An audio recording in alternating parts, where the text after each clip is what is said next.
What's up, guys? This is Jack McNeil, or LB Talk 123 here. Follow me on Twitter, LB Talk 123. Hope you guys will enjoy this special edition of the baseball winter meetings. This is the best time of the year. We've heard rumors all year for so many different teams, and now this is the time of year where we check on Twitter constantly, check the news feed. We see, oh, this happens. Maybe this means something else will happen.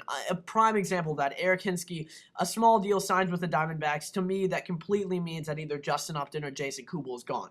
More likely, Jason Kubel is gone because I think they can find some of the help they're looking for in that deal rather than get a guy like Elvis Andrus in a Justin Upton deal. The Rangers still could consider that. So let's look at the big news of the day, though. In my opinion, you have two big free agent signings, of course, with Dan Haren and Shane Victorino. Now, Dan Haren will go to the Washington Nationals. Now, I want to make a point here. There's a lot of things that are expected in baseball. I think that we knew for a while that Mike Napoli was probably going to go to the Red Sox. Again, anything can happen, but I don't think anyone brought up the Nationals. Maybe someone did, but I don't think many people brought up the Nationals to sign or to be a favorite to sign Dan Haren in the past month. I have not heard the team once. I've heard them involved in Zach Greinke. I've heard them as a potential favorite to land Zach Greinke and Josh Hamilton.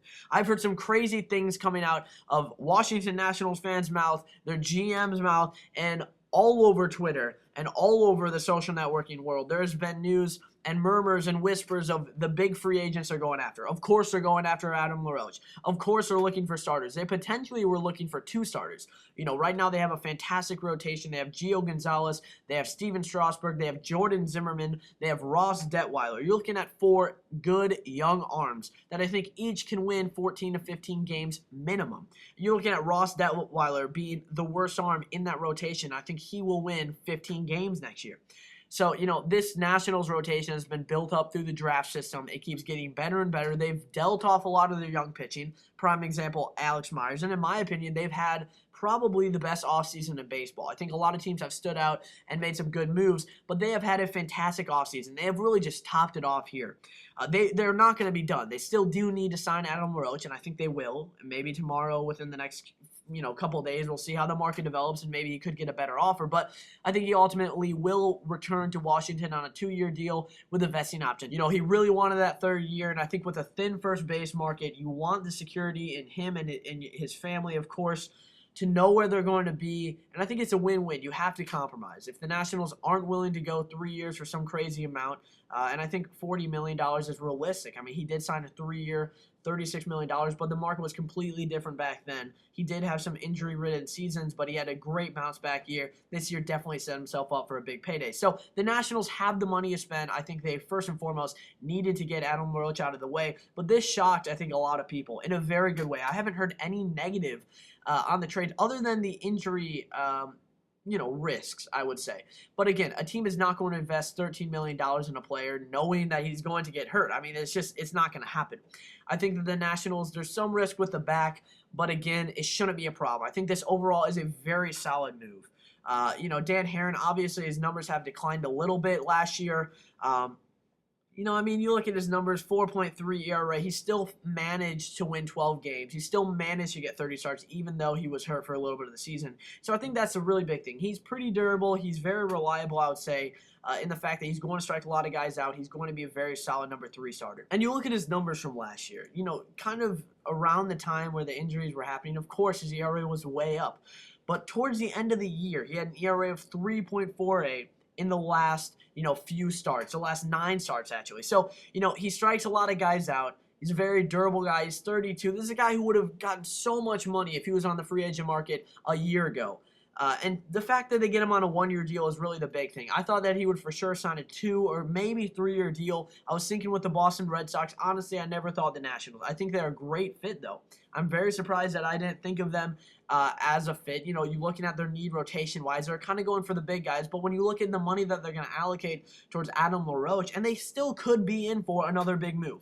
What I like about the Nationals here is not only are they signing someone that guys, a lot of people didn't think they were going to get, they're signing a great starter. They're signing an all-star. They're signing a guy that I think puts them over the top for sure to win the NL East. It was kind of tough after BJ Upton signed with the Braves. Now the signing for the Braves is kind of looking like, why didn't you look towards other alternatives? I'm not going to completely bag on the deal. I think we all knew he was overpaid. But he still could provide a lot for the Braves, and the season hasn't started, so I'm not going to talk too much about the Braves here. Looking forward, though, the Nationals are mixing it up. They're doing exactly what I think that any smart organization would do in their position. Yes, they won 98 games last year, but they needed to fill some spots. Instead of going on the free agent market and probably overpaying for Michael Bourn or BJ Upton, they went out and they traded for Denard Span. They traded a Class A pitcher, very talented pitcher, don't get me wrong, but they traded a guy that they probably wouldn't need in the next few years. They traded someone to a team that was desperate for pitching. They got a very good center fielder who is controllable for the next few years. They found a leadoff hitter. They found guys to bat in front of Harper and give some protection. And now they're still probably going to re-sign Adam Roach, keep that power in the lineup. They could trade Michael Morse. They could trade Danny Espinosa and keep adding to this already great team with a mix of young talent and veteran talent and leadership. And really, their general manager, I think, has done a great job with that. A few years ago, he was criticized for going out and getting Jason Worth. Now, honestly, although it's an overpay, it's looking like everything's going to work out. They have the money to do what they need to do. They have Worth. They have Harper. They now have Denard Span. They have Ryan Zimmerman. They have Ian Desmond, who turned into a star this last season. They can get Adam LaRoche. They have some options at catcher. They have Kurt Suzuki, veteran options there. I mean, they really are looking like a fantastic team. And Danny Espinosa, who could be traded. I mean, he's a guy who's a 20 home run type of guy. He could be traded, honestly, and I want to say that carefully because I do think after a move like this, it kind of solidifies and really shows what they need. They're in the market for Greinke. They're in the market for a lot of different pitchers. They're in the trade market for James Shields. Now it kind of takes them out of most of those things. They're looking for a sixth starter type to kind of replace a John Lannon. My thoughts are, why don't you just sign John Lannon then? Well, I don't think John Lannon would be interested in coming back not guaranteed a starting pitching job with the team because he's talented enough to make a fourth or fifth starter. I think there will be a market for him, an underground market, but it definitely will be there. And you know what? For the Nationals, I think that they could sit tight and be a fantastic team. I do think they need to obviously sign Adam LaRoche if they want to get creative and pair Michael Morse and Danny Espinosa in a deal to get maximum value out of them. Who knows what they're going to do? But honestly, it seems unlikely now they're going to trade Danny Espinosa since they do have a pretty good set team for 2000.